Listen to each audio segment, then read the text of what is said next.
Қыз қартайса құдағи, күйеу қартайса құда деп, қазақ күйеудің мерейін көтеріп, қанша құрметтесе де, күйеу баланың өзіндік міндеттері бар. Сол міндеттерді мінсіз атқарған күйеу бала қайын жұртына өз ұлындай дәрежелі болады, сыйлы болады. Егер күйеу бала білуге тиіс міндеттерін дұрыс атқара алмаса, жаман атаққа қалуы да мүмкін.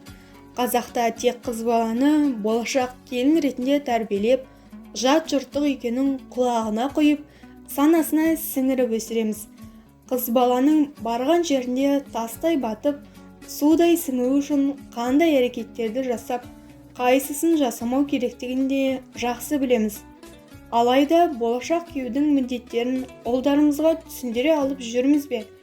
Иә, қазір жаңарған заман. Күйеу бала босағада отырады. Қайын жұртына келгенде қазан ошақтың маңында жүріп, отын жарып, шай қайнатады. Етті мүшелеп, қонақтарға қызмет етумен жүреді деген түсінікті біртіндеп артта қалдырып барамыз. Дегенмен де ата-бабамыздың ұстанған салт-дәстүрлері тектен текке шыққан жоқ қой. Күйеу бала қайын жұртына қонақ болып келгенде, босағадан кіргенде табалдырықты баспай, оң аяқпен кіріп шығуы, табалдырықты табанымен баспауы, босағаға сүйеніп тұрмауы, маңдайшаны қолымен тартпауы, басын еңкейтіп сәлем беріп кіруі керек. Күйеу болатын бала алғаш босаға аттағанда табалдырықты табанымен басып үйге кірсе, қайын жұрты оны ауыр көреді. Қызымызды таптап, дәстүрімізді атқармайды екен деп мін тағып, құдалықты тоқтатуға дейін барған екен. Ал қазір пайғамбарда күйеу баласын сыйлаған деп жөнсіз кірісіп, төстен басып, төрге өлетін күйеу балалар көбейген секілді.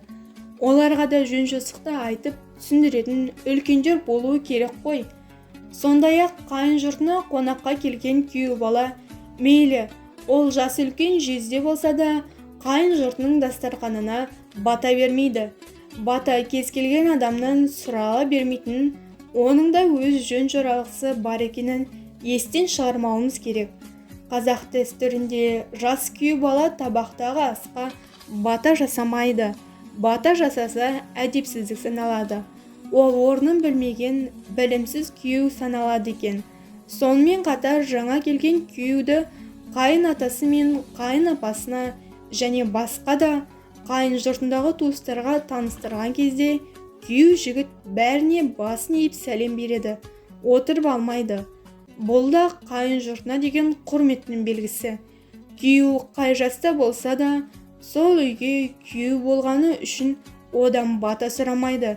Себебі оның елі басқа, руы басқа. Әрбір ру, әр тайпа өз жұртын өзі басқарып, ел ақсақалдары бата береді. Сонымен қатар, алыстан келген сыйлы қонақтардан бата сұраған. Ал күйеу баланың бата бермейтін себебі, күйеу баланың өз ұрпағы жоқ болып, қыз ұрпағы билемесін деген ырымнан шыққан. Күйеуді төрге шығармауы, есіктен кіріп, төр менікі деме, шаңырағыма ие болар өз ұрпағым бар дегенді меңзеген. Ал қазір ата-баба салтын сақтап дәстүрге аса мән бермеудің кесірі тиіп жатқан шығар. Кей-кейде қайын жұртына келіп, ылаң шығарып, кеудесін ұрғылап, әдеп-ибаны ұмытып, қайын жұртының ішкі мәселесіне кірісіп кететіндерде жоққа шығара алмаспыз. Келіннің міндеттері ата-ененің, ағайын туыстың қызметін жасау болса, күйеу баланың да өзіне тән міндеттері болады.